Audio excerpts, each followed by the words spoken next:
Describing the types of outdoor and indoor training that must be completed with your service dog. The indoors more common, the basic commands, how to have him sit down when you're walking. He's kind of at a hill.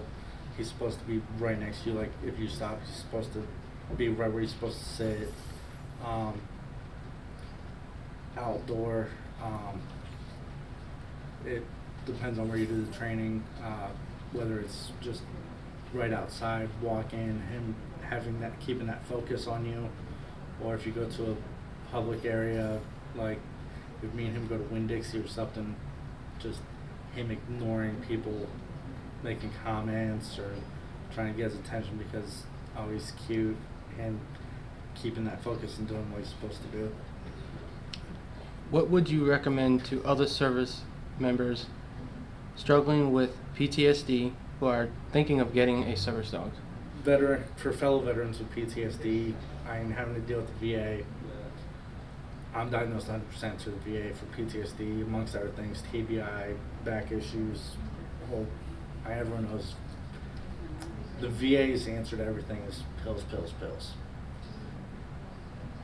I've been on every pill the VA has for PTSD. Some work for a little bit, then they stop. So my service animal's the best meds I've ever had. He, hands down, best remedy for PTSD ever. Perfect. Well, last question. In what other ways can PAWS promote their services? In your thinking. Other ways PAWS can promote their services,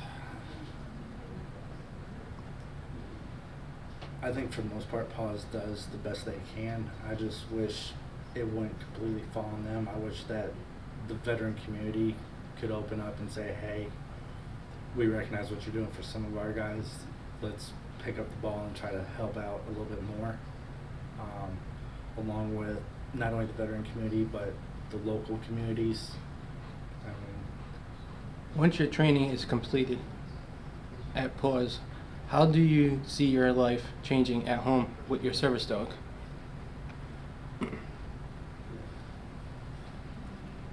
For me, he's already home with me. My life complete 180. Like I said, he's given me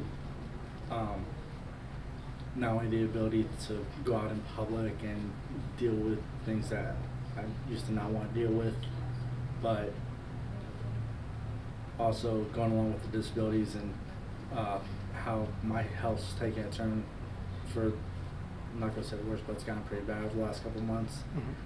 He's been more than great. He's been extremely helpful. Like, I've got balance issues. That's why my dog has a harness instead of a regular vest to help me with balance. If I lose balance and I fall, he's been able to actually get me off the ground before paramedics can even respond. So he's just been amazing. How long have you been coming to PAWS for training, and what has your experience been like so far?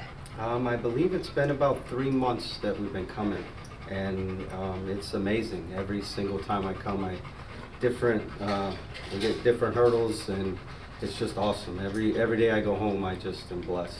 As a wounded veteran, what has been the most challenging aspect of training with a service dog? Being around groups of people. A lot of our training we do in groups or in public. So for me, the biggest hurdle for me to get over was being in public with a lot of people around. What has been the most rewarding aspect of training with a service dog? It's actually allowed me to get out more. In the last 3 months I've left, I've been a part of different things that normally I wouldn't have. Events, whether it's birthdays or concerts and stuff. I've been able to go to concerts just in the time training with him. How will your family cope with having a service dog? Can you treat it as a member of your family? Well, luckily for me, Al is a special one. He thrives on lots of love, so My family, we have a daughter who has had a lot of surgeries on her feet, and he just loves every one of us. So it'll actually act as a therapy dog for my daughter and my wife as well. So. How did you hear about Paws Assistant Dogs organization? Pause. Well, I was driving by on my way back from the VA, and all of a sudden, I see this sign for Pause, and was wondering what it was all about. So I stopped and I drove into the parking lot, and got the phone number, got some information so I could look it up online. And it was, service dog related. And I've always, I've seen people and folks and veterans with service dogs at the VA. So I always wondered, like, could a service dog help my PTSD issues and depression and anxiety and that kind of stuff? So, and with some of my mobility health issues. So, so I started researching it, and all of a sudden I start, realizing that maybe this is something that can help me get through a difficult time in my life. So I researched it, and I gave them a call, and they called me in for an appointment. Is there a process in getting the veteran paired with a service dog, or do you get to pick which dog you want? There's a process. The first step is that basically they qualify you to see if you have the conditions meeting the standard for receiving a service dog. So I met those for Pause, and then when they called me in for the appointment, it was basically to get to know me, get to know my situation and my health issues, and how they can best find the dog that's going to, one, have a bond with me, and two, establish that, fill that need for me. So the dog picks the person. A lot of times people think that, the person just goes out and picks the dog, and that's not necessarily the case with Paws. They want the dog to pick the person, because if they pick the dog, that might not necessarily be the best fit and bond.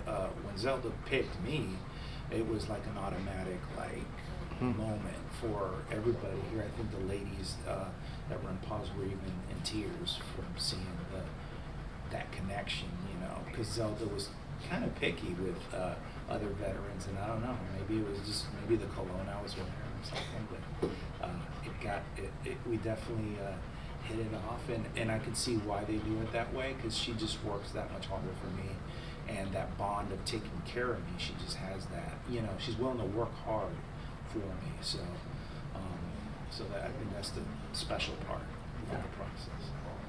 What would you recommend to other veterans struggling with PTSD who are thinking of getting a service dog? I would say if you're thinking of getting a service dog, is one, just look at the whole process and the whole picture of what your situation is right now. Consider things as allergies. Like, are you highly allergic, or are you mildly allergic? So looking at that, I would definitely consult with your doctor. If you're seeing a psychologist or a social worker that's trying to get you to figure out treatment, to ask those questions, because in a lot of ways I had to do that with my psychiatrist, my psychologist, and say, hey, look, I'm looking at doing a service dog. What they want to make sure is that the service dog, you're getting it for a reason, to help you improve with your PTSD, not be a hindrance to avoid situations and then making your situation harder, or your treatment process harder. So they want the service dog to be the reason that it helps you improve, not worsen. So that I would recommend that any veteran do, is check with their doctor. Also think about those things, is that sometimes people look at a service dog and want to get a service dog, and they think, a golden retriever's great, because they're so cute, but there's a lot of maintenance that goes on with a service dog. You have to brush them regularly, daily. These dogs cannot be just left, unattended with their grooming, because they'll get matted up. Their nails grow very quickly, so getting them groomed regularly is very important. also thinking about those things of like the standard, are you willing to put in the time, because the dog's gonna do his part or her part to put in her time to help you, but you have to be willing to put in the time to take the dog out, walk the dog, take the dog out on, to stimulate the dog with their training, to keep them current, to occasionally come into pause for training. So that takes some dedication, and some vets aren't there, like, mentally or emotionally, and they're just not having that. They don't have that kind of time. So just think about those things. Think about, are there other pets in the home, and is the dynamic going to change? So those are that's actually a really good question, and a lot of veterans, I hope, would consider that.